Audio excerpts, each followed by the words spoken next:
Hello guys, it's me. I'm Hannah. Today's topic is about my van build. I get this question a lot. Can we see a van build video? Or, you know, the people who are really skeptical and then they're like, oh, of course there's no van build video because she didn't build her van. I'm here today to show you my van build. The reason I don't have one already is because I had not started YouTubing when I was building the van. So I had some things filmed, but it was all vertical. So I'll just be putting clips in right here as I talk about the build, and you can kind of get visuals that way at least. All right, sorry about the lighting change. It started raining on me, so I had to close all the doors. But before I can talk to you about the van build, I do want to tell you about the sponsor of this video, which is Skillshare. Skillshare is an online learning community that has over 25,000 classes geared towards creators, people who are into design, business, that kind of field, but definitely not just those fields. I was looking through this morning and I was looking at, you know, classes on how to care for my plants, or, you know, obviously I have those even in my van. Can always be learning. There's also classes like how to film on iPhone, which is what I'm doing. I'm filming on an iPhone right now, and really you don't need anything fancy, and Skillshare is, you know, showing you how to do that. It shows you how to film, how to edit, it gives you those kind of tools. So if you want to check it out, Skillshare is currently offering a 2-month unlimited access trial version to all my subscribers. After that, it's about $10 a month. Click on the link in the bio, check them out. You'll get the premium membership for that 2-month trial period and see if you like it. So without further ado, we can talk about my van build. I live in a metal van that makes loud rain noises. Ooh. Okay, so the rain is letting up, so I'm gonna talk a little bit. Let me start with a little backstory of the van. The van I live in is a 2001 Ford Econoline, a 2001 Ford Econoline E250. I originally had been looking at trucks with toppers so that I could just sleep in the back on like a cot or something. After a while of looking and kind of trying to figure out what I would do for that, I got a little skeptical of not being able to get into the front seat.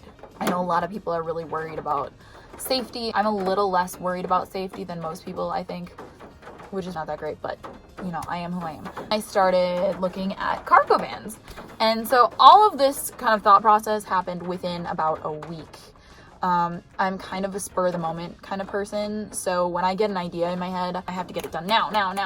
It was a pretty fast process. I was just on Craigslist all the time. And then I ended up finding this van in like Litchfield, Minnesota. Stop raining. Stop. Thank you. I think you probably can get better deals on vehicles further out of the cities because there are less buyers. I don't know. I happened to find cheaper options outside of where I was living. Had never driven a van before, so I went out there with my sister. They just handed me the keys to go test drive it, and I'm like, oh my god, you trust me? And so we drove it around, and I was stressed out the whole time, but kind of fell in love, got really excited about it. I was like, oh my god, Molly, my sister, I could just take this home today. Drove back to the lot, checked a few more things, looked under the hood, all that fun business. Went inside, handed them cash, and drove away with this beauty, which was not this beauty when I bought it. I mean, Walter, I will always love you. I loved you when I bought you, but you are much nicer now. So I bought a truck. Well, it's not a truck, as my sister keeps telling me, but I bought a truck. No, I didn't buy a truck. I bought a van. Literally just bought it like I think 45 minutes ago. I don't know, I'm so pumped. I feel like a little tiny child in a big fucking vehicle. Yeah, now we just have to drive back from Litchfield, and I'm still getting the hang of this, like the wind blowing it all over the place. This is the back. It's got 66,000 miles on it. It was $3,000, which was already a really good deal for one of these things. I managed to get the lady down to 2,500, so that was fun. Great condition. I don't hear any, you know what I mean? Like, it sounds great, except for all that fucking metal back there. And then, like, I looked under the hood, and everything looks good. Fluids are good, no leaks, you know, no weird noises. So hopefully everything turns out okay. Basically, this is what Walter looked like. Walter's my van, by the way. This is what Walter looked like when I bought him. Yeah. Walter was an old CenturyLink van. Came with all of the metal junk that comes with being a CenturyLink van, apparently. Metal shelves, super rattly when I was driving down the freeway. Rusted bolts into the bottom of the floor. A commercial size generator and air compressor back here. Just, oh my gosh. This was actually the hardest part of my build, was removing all this junk. I was like, oh, well, maybe I can sell this stuff. By the end of this headache, I was like, I just freaking take it. I don't want it anymore. My sister and I spent maybe a week or two trying to get all the metal junk out. We had to get, you know, socket sets and like WD-40 and all this stuff, and we were just like constantly trying to like saw off these like rusted bolts that wouldn't come out. They were like in the bottom of the van. It was a disaster. And then the air compressor and the generator, I don't remember which one it was, but one of them had its own mini radiator hooked up back here. It had radiator fluid going from my radiator to back here. So that was crazy, and like everything was leaking back here and getting all over. Finally, I tracked it down a sticker that showed who had installed it, and luckily it was here in the cities. I drove my truck over there. I'm sorry. Also, I switched between calling this a truck and a van. I don't know why. I'm sorry. I know it's not a truck, but just excuse me if I call it a truck. Get over it. I had owned this van for probably 3 weeks to a month. I was just so ready to have this junk out so I could start building it. And it was just, that was literally the hardest part of anything. There was a roof rack. There happened to be construction workers down the street. And we went over and asked them if they wanted the roof rack. So they ended up walking off with it, which was adorable. And then we took all the metal junk that was in here, brought it to the scrap metal yard. They literally needed their forklift to get these big giant generators out of my van. That was the biggest relief. It's just magic. I spent a good while like scrubbing out the van. It had all that radiator fluid all over the floor. I don't know who was running this CenturyLink van, but holy camoly, they were not tidy. There was a huge hole in the floor where the generator had its connection. So they had taken it out, but they left this big giant hole in my floor. So I had to take the scrap metal, put it over, and we just drilled that in with metal screws, I think, metal bolts. All of this is all the work that went into just getting it to square one. This was the hardest part of the whole build.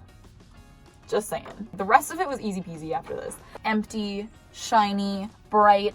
I should preface this by saying I didn't know at all what I was doing. And I just felt like an idiot every time I walked into Menards. I got super comfortable walking into places and not knowing what the hell I was doing and just asking questions. At the beginning of this build, I was super timid, and it took me forever to get anything done because I was so afraid to like go in and feel like an idiot. End of the build, no longer afraid to be an idiot. I don't really recommend following my inspo for insulation. This is just for comfort, for your own comfort of knowing that you don't need to know what you're doing to make things work. So I'm actually reading this off of my blog, which is just hannahleeduggan.com. I'll link it in the bio. I really did not keep up with this blog. I think I put in like 4 posts, so don't get excited about my website. So what I did for the walls of my van is I bought polystyrene with an R value of 7.5. If you look at a lot of people's builds, you'll see their Sprinter vans with their perfectly nice flat walls. My van was not like that. I had to do a lot of cutting shapes out so that they'd fit neatly into the wall spaces. I'm still not convinced that this insulation really does anything. I think it was more for me feeling like at least I tried. I bought this foam paneling insulation. I've been cutting it out with this, which is probably not the right tool. Literally my kitchen knife. I'd put up the insulation anyway. So me and my sister spent way too long putting up insulation. I was literally cutting out insulation with our kitchen knife. Probably there are better ways to do that. It all worked out in the end. We used some just random rods we had to hold the insulation in place. To adhere the insulation to the walls, as well as some of this wood, I used siliconized caulk for pretty much everything. So that's what I used. I used the foam stuff on the walls and the ceiling, and then I used, I think it's called Reflectix.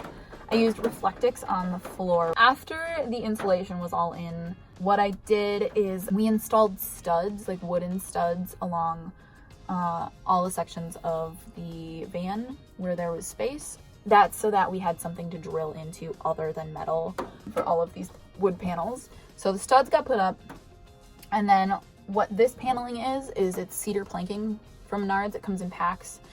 I think a lot of people do wainscoting, and that's what my dad suggested. It's cheaper. It's probably quicker to put up. You can cut out shapes a lot easier in it. It's basically what this is, but it comes in like big sheets. This is cedar planking, so it smells amazing when I leave the van closed for the day, and it gets a little warm in here, and you open the van door and it just is like, oh, it's a cedar forest. Basically, they just lock into place together. So on top of being screwed into the studs, we put some siliconized caulk on the back side of the panels, and then we would put it on, screw them in, and then we would take the next plank and do the same. So we got the walls done, and then the ceiling. These cabinets are actually only really here because getting the curve here was just impossible. There's actually just kind of empty space back there. I did not want to deal with that. So I was like, well, why don't I just add a little storage space like this, and then in the back the van can show through, and I don't really care because these will just be closed all the time. Yeah, it's not pretty back there, but it's okay because you don't see it. On this side where the mirror is, we put a slanted board, and it was just a pain in the ass.